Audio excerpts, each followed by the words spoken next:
لوز. ده لوز. بسم الله الرحمن الرحيم.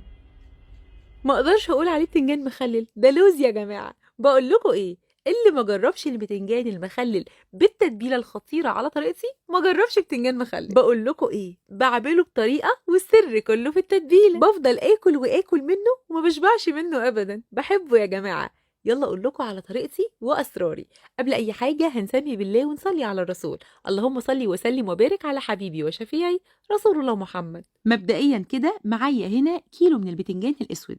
يفضل طبعا ان حجمها يكون متوسط، بلاش كبيره قوي بتبقى مبزره وملحمه زياده، والصغيره بتنشف معاكي في القلي. مفيش احلى من الحجم المتوسط اللي انت شايفاه ده. بغسله كويس جدا وبعدين اجيب بوله فيها ميه وشويه خل صغيرين. الخل ده يا جماعه عشان يقتل اي بكتيريا.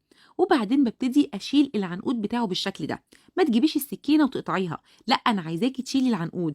انا عايزه البتنجانه تحتفظ بالسوائل بتاعتها، عايزه البتنجانه ما تنشفش، فعشان كده لازم تشيلي العنقود بالطريقه السهله دي. وعلى فكره ينفع جدا بتنجان ابيض مش لازم اسود، بس انا بفضل البتنجان الاسود بحسه مسكر اكتر. وزي ما قلت لك واحده واحده كده بتشيلي العنقود، تحطي صباعك كده وتبداي تحركيها بتلاقيها اتشالت معاكي بكل سهوله. بنخلص كل الكميه ونغسله كويس جدا ونصفيه. وهقول لكم حاجه بسيطه، انا بحب اغسل الخضار مره واتنين وتلاته، وبحب اضيف معلقه من الخل وانا بغسله. يا جماعه نظافه، نظافه وحمايه. بعدين بجيب السكينه وبشقها بالشكل ده، يعني مش من فوق قوي ومش لتحت قوي، من النص كده. لو شقتيها كلها هتتفتح معاكي وانت بتتقلي وهتنشف معاكي وهتغمق. انت بتديها شقه بسيطه بالشكل ده، يعني هتسيبي عقله صباع من فوق وعقله صباع من تحت. هنخلص الكميه كلها وهنسيبها زي ما هي في المصفى كده على جنب. ممكن تقليه، بس انا بحب اول حاجه ابتدي في التتبيله.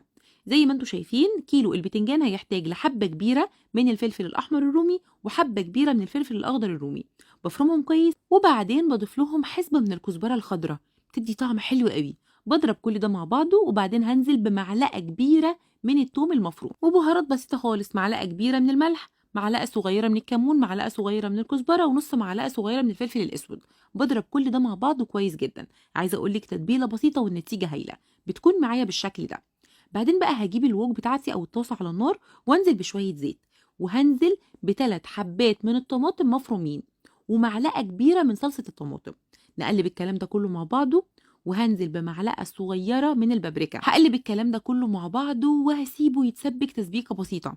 وبعدين هنزل بمعلقه كبيره من هريسه الشطه. عايزه اقولك بتبقى حلوه قوي. لو ما عندكيش وعندك قرن فلفل احمر حامي تمام، قرن فلفل اخضر حامي تمام، اللي انت شايفاه، بس انا بحب الهريسه بتبقى حلوه قوي.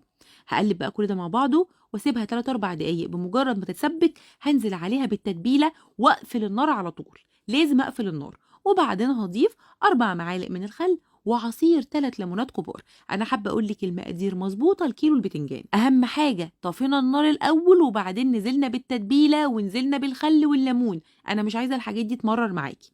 قلبي كل ده مع بعضه. عايزه اقول لك احلى تتبيله ممكن تجربيها للبتنجان المخلل، حلوه حلاوه.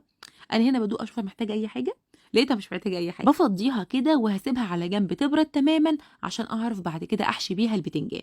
وزي ما انتم شايفين طاسه وفيها شويه زيت وهبتدي اقلي البتنجان.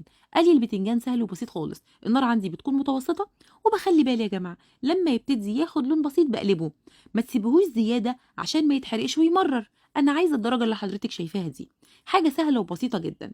بصي بتصفيه كده كويس من الزيت وتطلعيه على ورقه مطبخ او منديل مطبخ، اي حاجه علشان تشرب الزيت الزياده. المهم وانتي بتطلعيه من الطاسه حاولي تطلعي منه الزيت الزياده. بتطلعي كل الكميه وتنزلي بكميه غيرها. الطاسه عندي ما شاء الله كبيره، فالموضوع كله ما بياخدش معايا وقت. هي طاسه اولانيه ونص طاسه التانية. كيلو البتنجان مش هياخد منك وقت تماما. زي ما قلت لك برده صفي البتنجان كويس وانتي بتطلعيه، ولما تطلعيه بقى انزلي بعد كده بالفلفل. انا قليت كام قرن فلفل كده. الفلفل ده بقى يا جماعه حلو قوي، يعني مش حامي ومش بارد، متوسط.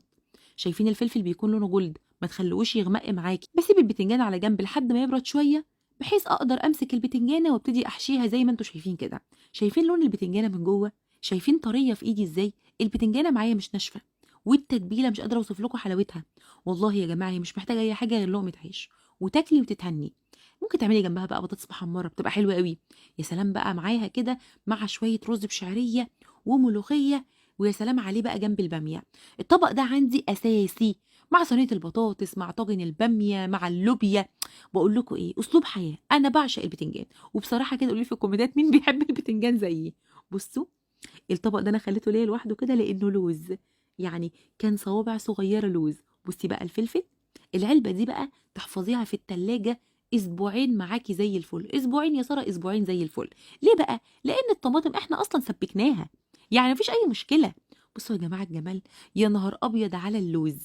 زي ما قلت لك هيقعد معاكي في التلاجة الاسبوعين زي الفل. اهم حاجه لو هتطولي عليه شويه في التلاجة تعصري عليه شويه ليمون حلوين. هنا بعد ما خلصت بنزل عليه بشويه من التتبيله كده، برضو التتبيله دي حلوه قوي. التتبيله دي اصلا تغمسيها بالعيش لوحدها حياه. اعصري بقى كده ليمون زي ما قلت لك، حاجه في قمه العظمه ما شاء الله. طبق بجد عالمي حلو قوي بجد. اللي ما جربش البتنجان على طريقتي فايته كتير. عايزه اقول لكم بقى ان دي الطريقه المعتمده للبتنجان المخلل لعيلتنا. مين بقى بيعملوا زينا ومين بيعملوا بالطريقه العاديه؟ وعندك استعداد تجربي طريقتي؟ قولولي في الكومنتات. المهم اني واثقه لو جربتوا طريقتي هتدعولي، ويا رب وصفتي النهارده تكون عجبتكم، وان شاء الله تجربوها وتعجبكم. والى اللقاء في وصفات جايه كتيره قوي ان شاء الله. وكنتم مع ساره سمير.